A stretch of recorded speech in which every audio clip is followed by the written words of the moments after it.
Bonjour et bienvenue dans En Bref, votre rendez-vous hebdomadaire d'information municipale. Et on commence tout de suite par une information importante. La ville souhaite mettre en garde ses administrés contre des démarchages téléphoniques effectués au nom de la ville de Clermont-Ferrand.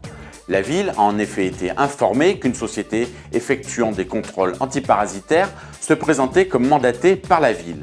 La municipalité tient à préciser qu'elle n'a rien à voir avec cette campagne et appelle à la plus grande vigilance. Les démarchages sont uniquement privés et commerciaux.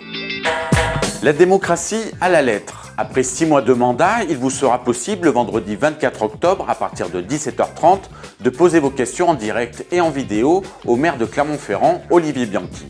Et ce, par le biais des 3 adresses inscrites sur votre écran. Une info travaux et circulation pour poursuivre. Pour des raisons de sécurité, la rue Klossmann sera mise définitivement en sens unique entre la place de Lille et la place de la Poterne à partir du lundi 27 octobre. Cette décision vient répondre à une double exigence. On a comme objectif d'endiguer la dégradation du mur qui soutient la rue Klossmann. Donc pour ce faire, on doit éloigner les charges qui sont supportées par le mur de la tête du mur.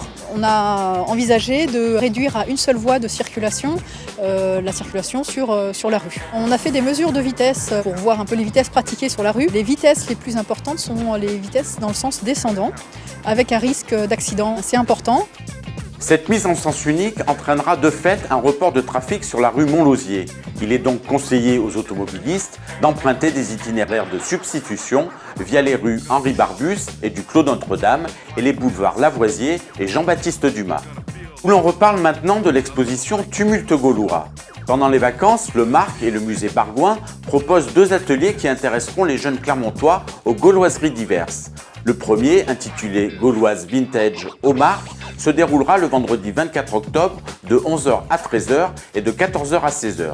Une journée tournée sur la découverte autour des installations éphémères et des notions de volume. Au musée Bargouin, le mardi 28 octobre de 10h à 12h et de 13h30 à 16h30, Courju Productions guidera la souris des archéologues en herbe pour reconstituer et modéliser en 3D des bâtiments à partir des plans de fouilles. Et d'autres nombreuses animations sont proposées. Nous avons des ateliers pour toutes les tranches d'âge, donc 2-3 ans, 4-6 ans, 7-11 ans, et également le public ado pour les 12-15 ans. Il faut savoir que le service des publics de chaque musée se coordonne pour les vacances, pour proposer des ateliers pour chaque tranche d'âge à des jours différents. Donc il y en a pour tous les goûts, pour tout le monde, et on peut faire les 3 musées en fait, avec les parents également pour les 2-3 ans. Autre animation qui se déroule chaque année, Graines de science au muséum Henri Lecoq.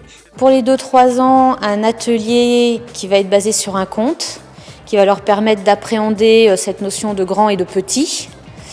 Pour les 4-6 ans, on va faire une première découverte du microscope, donc une première manipulation, avec évidemment accompagnée d'une découverte de l'exposition.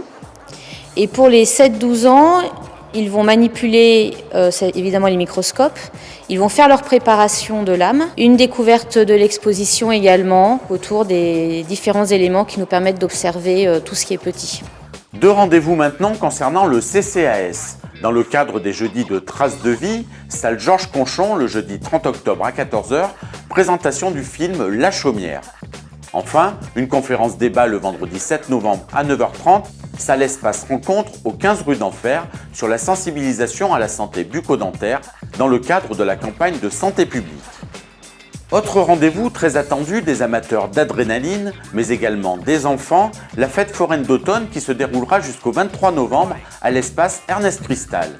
Une quarantaine d'attractions sont proposées aux quelques 300 000 visiteurs attendus. Ouverture de 16h à 22h la semaine et jusqu'à 2h du matin les week-ends et les jours fériés. Pour les amateurs de théâtre, je vous propose Au-dessus par les dessous le 24 octobre à 18h et 21h à l'Opéra Théâtre. Un spectacle, promenade, présenté par le Wakan Théâtre, épicé par quelques figures comme le maire Amédée Gasquet ou la comédienne Magdeleine Bérudé. Enfin, pour les plus petits, à partir de 4 ans, le Petit Théâtre de Vallières propose le même jour à 21h La Montagne du Dragon, un conte en ombre chinoise mis en scène par la compagnie La Lanterne Magique. Autre rendez-vous culturel avec du cinéma d'art et d'essai. Le cinéma Le Rio propose une rencontre avec le réalisateur Bruno Balouard et l'actrice Salomé Stevenin à l'issue de la projection du film Lily Rose le samedi 25 octobre à 20h30. Un film comme une chanson de liberté porté par des acteurs magnifiques. Et on termine comme toujours par le sport. En football, après un déplacement à Angers, les Clermontois recevront le Nîmes Olympique le 31 octobre à 20h. Côté Ovalie, les AC Nice sont à l'heure européenne.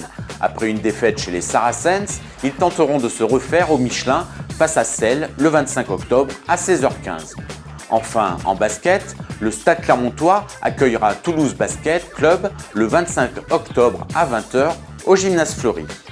Voilà, c'est fini pour cette édition. Rendez-vous mercredi prochain pour plus d'informations.